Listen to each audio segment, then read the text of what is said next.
खुलुमबाय बड'लेण्ड आपडेटआव बयखौबो बरायबाय। दिनैनि फार्स्ट आपडेटआनो जाहैबाय बाक्सा ट्रेक्टर आरो कारनि गेजेराव जाब्रबथाय।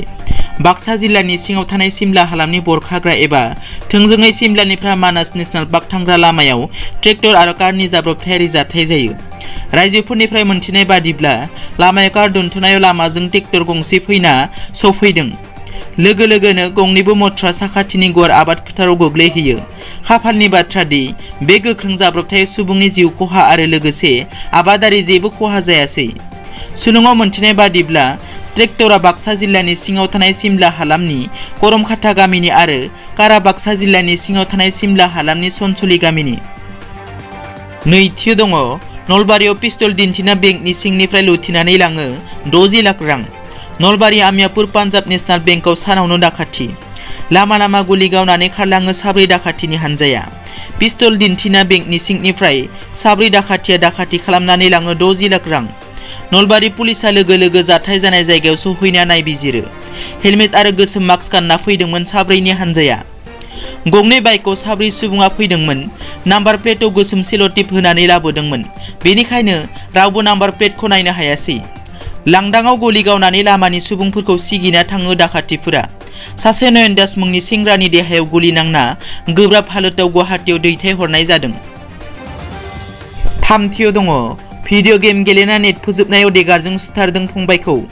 अनलाइन भिडिअ गेम गेलेना 12 बोसोर बैसोनि उन्दै फंबाया नेट फोजोबनायाव रागा जोंखाङो 23 बोसोर बैसोनि बिदाया। रागायावनो बुंनो हाया जानानै देगारजों सुथारना बुथारो। बे जाथाया राजस्थाननि जधपुराव जादों। महामन्दिर थाना ओनसोलाव भारा न'आव साबा गथ' गथायजों दं नखरसे। बेनिनो देरसिन बिदाया उन्दै फंबायखौ बुथारदों आरो न'निफ्राय ओंखारलाङो। पुलिसा मिथिहोनाय बादिब्ला मेन्टेलि गोजोर नङा बुथारगिरि देरसिन बिदाया। नाथाय नखर सामलायनायनि गासिबो बिबानखौ गावनो रुजुना लायोमोन। बिफा भारती आरो बिमाया जापानीजों लोगोसे दं साब्रै बिदा बिनानाव। ब्रैथियाव दङ SC/ST सुबुंखौ खानाय हानायनि 50,000 रां जुरिमाना। गोदान मुगायाव जोंनि समाजा गोबां जौगाबाय, नाथाय दासिम सोलायनो रोङाखै खायसे गाज्रि खान्थि।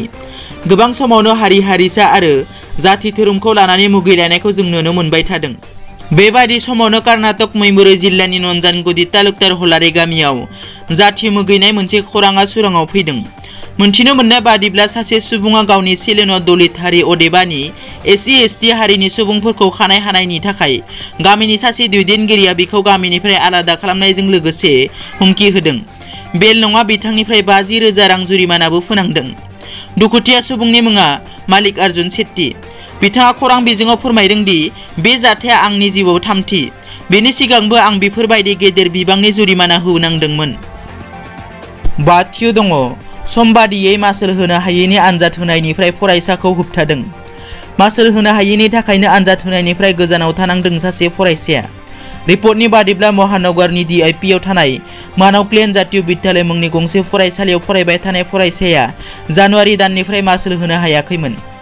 फरायसालिनिफ्राय आनजादनि सिगां मासुलखौ होनो थाखाय बुंनाय जादोंमोन, नाथाय रांनि आंखालनि थाखाय मासुलखौ होनो हायाखै आरो बिनि थाखायनो फरायसाखौ आनजादबो होनो होआखै। फरायसानि बिमा बिफाया बे जाथायनि सायाव पुलिसनि खाथियाव फोरमायना अजद होदों। जायगानि रायजोफोर आरो गुबुन आफादफोरा बे फरायसालिखौ बन्द' खालामनोबो दाबि खालामदों। दिनैनि रादाबा एसेनोसै। नोंथांमोना जुदि आंनि चेनेलखौ दासिमबो साबस्क्राइब खालामाखै, अन्नानै साबस्क्राइब खालाम। गोजोन्थों।